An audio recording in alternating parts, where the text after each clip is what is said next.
Hello लोगोफोर, दिनैनि गोदान भिडिअआव आं नोंथांमोननो खिन्थागोन जे DSLR-जों शूट खालामनाय बायदि भिडिअनि बेकग्राउन्डखौ नोंथाङा माबोरै ब्लार खालामगोन। अके, नोंथांनि एन्ड्रइड फनजोंनो नोंथाङा गोरलैयैनो नोंथांनि भिडिअनि बेकग्राउन्डखौ ब्लार खालामनो हागोन। अब्ला भिडिअखौ नायलांदो, आसा खालामो फार्स्टनिफ्राय लानानै भिडिअखौ जोबजासिम नायलांगोन होननानै। अब्ला फार्स्टआवनो आङो काइनमास्टार एप्लिकेसन अपेन खालामबाय। बे काइनमास्टारखौ अपेन खालामनायनि उनाव आङो बेहाय मिडियायाव क्लिक खालामगोन। ओके, मिडियायाव क्लिक खालामनानै आङो बेहाय जिखुनु मोनसे बेकग्राउन्ड भिडिअ आं लाबाय। हमनानै ला आं बे बेकग्राउन्डखौ बेहाय लाबाय। डिपेन्ड खालामो जे नोंथाङा बबे बेकग्राउन्डखौ होनो, बा नोंथांनि जुदि गावनो निजानो खेबनाय जुदि बेकग्राउन्ड दङब्ला नोंथाङा होजागोन। आं बेहाय नैबे बेकग्राउन्डखौ आङो इउटिउबनिफ्राय डाउनलड खालामनानै लादों। बेफोरबायदि आं भिडिअखौ एसे प्ले खालामनि। बे भिडिअनि बेकग्राउन्ड फट'खौबो बेफोरबायदि बेकग्राउन्ड ब्लार खालामनो हायो, बाट आं बेहाय भिडिअखौ आं ब्लार खालामनायखौ आं नोंथांमोननो खिन्थादों। मा खालामनांगोन, लायाराव क्लिक खालामनांगोन। लायाराव क्लिक खालामनानै नैबे एफेक्ट दंना, एफेक्टआव क्लिक खालामनांगोन।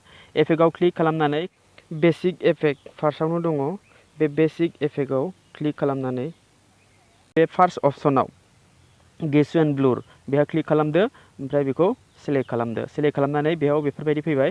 अके, दाना बबेबा पार्टखौ माबोरै ब्लार खालामो बेनि सोमोन्दै आं भिडिअ बानायदों, बाट आङो भिडिअनि बेकग्राउन्डखौ आङो डाइरेक्ट ब्लार खालामथारगोन। अब्ला बेखौ ग्रिन फुल स्क्रिनाव बे ब्लारखौ फुल स्क्रिनाव बिदि दोननांगोन, बेफोरबायदि। अके, बेफोरबायदि दोननांगोन। हमनानै ला बेयो ब्लार जाबाय, बिसिम ब्लार जाबाय। आरो नोंथाङा जुदि बेखौ आरो बिनिफ्राय बांसिन ब्लार खालामनो सानदों, अब्ला बे ब्लाराव क्लिक खालामनानै नोंथाङा सेटिंनि आइकन दंना, बे सेटिंआव नोंथाङा क्लिक खालामनांगोन।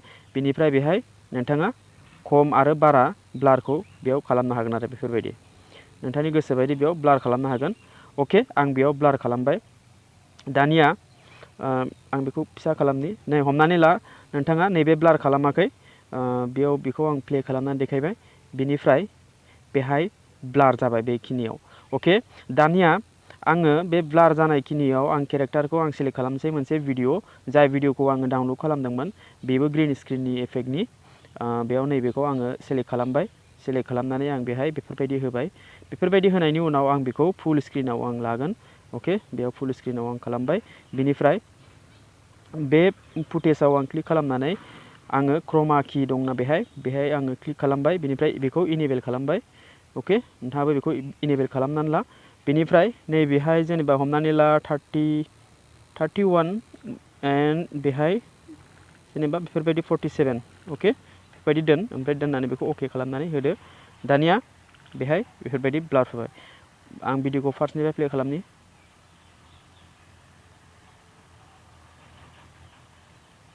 अके, बेहाय बेफोरबायदि ब्लार खालामबाय आरो बेफोरबायदि ब्लार जाबाय।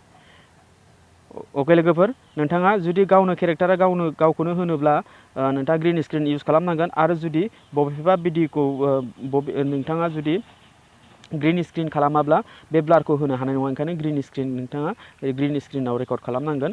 आरो नोंथाङा जुदि गावनो केरेक्टार खालामाब्ला अब्ला नोंथाङा इउटिउबनिफ्राय भिडिअ डाउनलड खालामनानै बेफोरबायदि ग्रिन स्क्रिन एफेक्टखौ नोंथाङा लागायनानै लानो हागोन। अके लोगोफोर, अब्ला भिडिअ बेखिनियावनो आसा खालामो भिडिअखौ मोजां मोनदों होननानै। भिडिअखौ मोजां मोनदोंबा लाइक खालाम, आरो फार्स्ट टाइम आंनि चेनेलाव फैदोंबा चेनेलखौ साबस्क्राइब खालामनायजों लोगोसे बेलनि अल नटिफिकेसनखौबो अन खालामनानै लादो, ताकि बेफोरबायदि इनफरमेटिभ भिडिअ नोंथाङा मोनबाय थायो।